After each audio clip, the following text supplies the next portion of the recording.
बाघ के छाला टूटी नाग के माला बही गेलै गंगा जी के धारा बसहा के सवरिया बही गेलै गंगा जी के धारा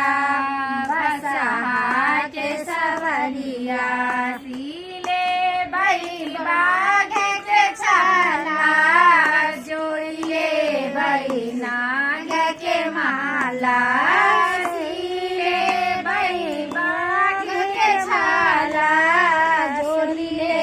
बैल नाग के माला सीले बैल गंगा जी के धारा बसहा के सवरिया समितिए बैल गंगा जी के धारा बसहा के सवरिया शिव छथिन पर्वत